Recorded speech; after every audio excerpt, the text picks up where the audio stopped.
ലെനോവോയുടെ Lenovo tab P12 Pro എന്ന പുതിയൊരു tablet ഇപ്പോൾ ഇന്ത്യൻ മാർക്കറ്റിൽ ലോഞ്ച് ചെയ്തിട്ടുണ്ട്. ഈ ഒരു ടാബ്ലറ്റ് 70,000 രൂപ പ്രൈസ് റേഞ്ചിലാണ് വരുന്നത്. ഈ ഒരു വീഡിയോയിൽ നമ്മൾ നോക്കാൻ പോകുന്നത് ലെനോവോ ടാബ് P12 Pro എന്ന ടാബ്ലറ്റിൻ്റെ ഒരു സ്പെസിഫിക്കേഷൻ അനാലിസിസ് ആണ്. ആദ്യം നമ്മൾ ഡിസ്പ്ലേയുടെ കാര്യം നോക്കുകയാണെങ്കിൽ ലെനോവോ ടാബ് P12 Proയിൽ 12.6 ഇഞ്ചിൻ്റെ wqxga ഡിസ്പ്ലേ കൊടുത്തിട്ടുണ്ട്. അതായത് റെസൊല്യൂഷൻ വരുന്നത് 2560x1600 ആണ്. പിന്നെ ഇതിൽ amoled ഡിസ്പ്ലേ കൊടുത്തിട്ടുണ്ട്. ഈ ഒരു ടാബിന് കോമ്പറ്റീഷനായിട്ട് വരുന്ന ഒരു ടാബാണ് സാംസങ്ങിൻ്റെ സാംസങ് ടാബ് S8. അതിൽ TFT ഡിസ്പ്ലേ ആണ് കൊടുത്തിരിക്കുന്നത്. എന്നാൽ ഈ ഒരു ടാബിൽ amoled ഡിസ്പ്ലേ കൊടുത്തിട്ടുണ്ട്. അപ്പം അത് നല്ലൊരു കാര്യം തന്നെയാണ്. പിന്നെ 16:10 എന്നുള്ള ആസ്പെക്ട് റേഷ്യോയിലാണ് ഈ ഒരു ടാബ്ലറ്റ് വരുന്നത്. പിന്നെ ഡിസ്പ്ലേയിൽ ഡോൾബി വിഷൻ പോലുള്ള ഫീച്ചേഴ്സൊക്കെ സപ്പോർട്ട് ചെയ്യുന്നുണ്ട്. അതുപോലെ തന്നെ HDR10+ ഒക്കെ ഇതിൽ സപ്പോർട്ട് ചെയ്യുന്നുണ്ട്. പിന്നെ ഗ്രെയിൻസ് കുറയ്ക്കാൻ വേണ്ടിയിട്ട് S-Trip RGB sub pixel layout ഇതിൽ കൊടുത്തിട്ടുണ്ട്.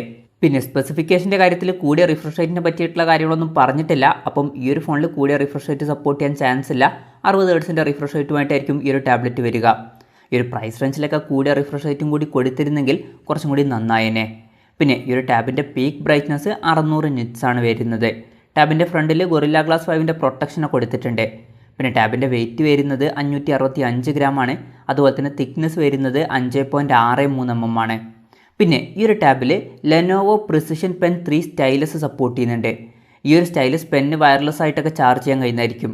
പിന്നെ മെറ്റൽ ബിൽഡാണ് ഈ ടാബിൽ വരുന്നത്. ഈ ടാബിൻ്റെ സ്റ്റോം ഗ്രേ എന്നുള്ള ഒരു കളർ വേരിയൻ്റാണ് ഇപ്പോൾ ലോഞ്ച് ചെയ്തിരിക്കുന്നത്.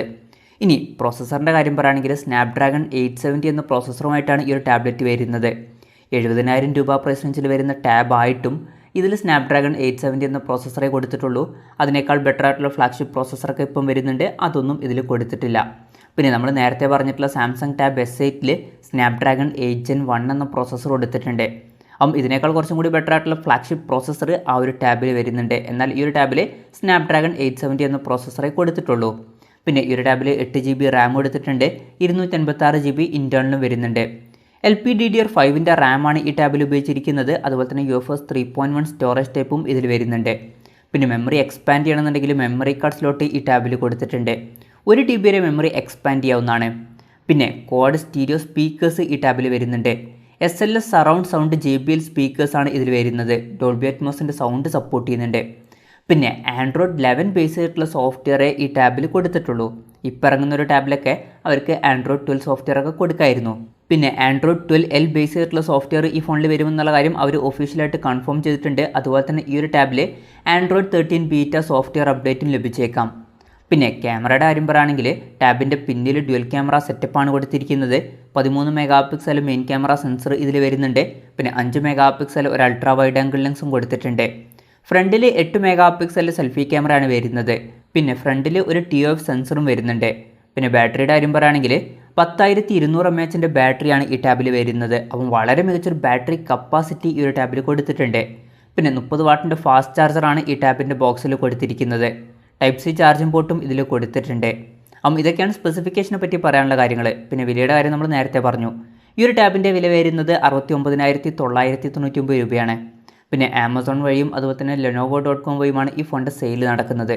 എന്തായാലും ഓവറോൾ നോക്കുകയാണെന്നുണ്ടെങ്കിൽ അത്യാവശ്യം തിരക്കേടില്ലാത്ത ഫീച്ചേഴ്സൊക്കെ ലെനോവോ ടാബ് P12 Proയിൽ കൊടുത്തിട്ടുണ്ട്.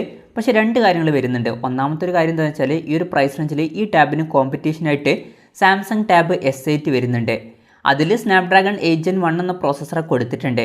പിന്നെ അതിൽ LCD TFT പാനൽ മാത്രമേ വരുന്നു എന്നുണ്ടെങ്കിൽ കൂടിയും ഈ ഒരു പ്രൈസ് റേഞ്ചിലൊക്കെ പലരും ലെനോവോയുടെ ഒരു ടാബിനേക്കാളും കൂടുതൽ പ്രിഫർ ചെയ്യുക സാംസങ്ങിൻ്റെ ഒരു ടാബ്ലറ്റ് ആയിരിക്കും ആൻഡ്രോയിഡിൻ്റെ കാര്യത്തിൽ. പിന്നെ രണ്ടാമത്തെ ഇമ്പോർട്ടൻ്റ് ആയിട്ടുള്ള ഒരു കാര്യം എന്താണെന്ന് വെച്ചാൽ ഈ ഒരു പ്രൈസ് റേഞ്ചിലൊക്കെ ഒരു ടാബ് എടുക്കുകയാണെന്നുണ്ടെങ്കിൽ ബെറ്റർ ആയിട്ടുള്ള ഓപ്ഷൻ എന്ന് പറയുന്നത് ആപ്പിളിൻ്റെ iPad ആയിരിക്കും. അതിൽ ബെറ്റർ ആയിട്ടുള്ള ഒപ്റ്റിമൈസേഷനും കാര്യങ്ങളൊക്കെ ലഭിക്കുന്നതായിരിക്കും. അതുപോലെ തന്നെ ബെറ്റർ ആയിട്ടുള്ള പ്രോസസ്സറും കാര്യങ്ങളൊക്കെ വരുന്നുണ്ട്. അപ്പോൾ എൻ്റെ ഒരു അഭിപ്രായത്തിൽ ഈ ഒരു പ്രൈസ് റേഞ്ചിലൊക്കെ ഒരു ടാബ് എടുക്കുകയാണ് എന്നുണ്ടെങ്കിൽ ആപ്പിളിൻ്റെ iPad എടുക്കുന്നതായിരിക്കും നല്ലത്. ഇനി അതല്ല ആൻഡ്രോയിഡിൻ്റെ ടാബ്ലറ്റ് തന്നെ വേണം എന്നുണ്ടെങ്കിൽ സാംസങ്ങിൻ്റെ സാംസങ് ടാബ് S8 ഉണ്ട്. അതിൽ TFT പാനലേ വരുന്നുള്ളൂ. പിന്നെ AMOLED ഡിസ്പ്ലേ വേണം എന്നുണ്ടെങ്കിൽ S8 Plus എന്ന ടാബ്ലറ്റ് നോക്കാവുന്നതാണ്. പിന്നെ എൻ്റെ ഒരു അഭിപ്രായത്തിൽ ആൻഡ്രോയിഡ് ടാബ്ലറ്റാണ് നിങ്ങൾ നോക്കുന്നതെന്നുണ്ടെങ്കിൽ ഇത്രയൊന്നും പൈസ കൊടുക്കണം എന്നില്ല. ഇപ്പം 27,000 രൂപ പ്രൈസ് റേഞ്ചിലൊക്കെ ആയിട്ട് MI Pad 5 വരുന്നുണ്ട്. അതെടുക്കുന്നതും വളരെ നല്ലൊരു ഓപ്ഷൻ ആയിരിക്കും ആൻഡ്രോയിഡ് ടാബ്ലറ്റ് വേണം എന്നുണ്ടെങ്കിൽ. അതല്ലാന്നുണ്ടെങ്കിൽ ഞാൻ റെക്കമെൻഡ് ചെയ്യുന്നത് iPad എടുക്കുന്നതായിരിക്കും ഈ ഒരു പ്രൈസ് റേഞ്ചിലൊക്കെ. എന്തായാലും ലെനോവോ ടാബ് P12 Pro എന്ന ടാബ്ലറ്റിനെ പറ്റിയിട്ടുള്ള നിങ്ങളുടെ അഭിപ്രായം ജസ്റ്റ് ഒന്ന് കമൻറ്റ് ചെയ്യുക.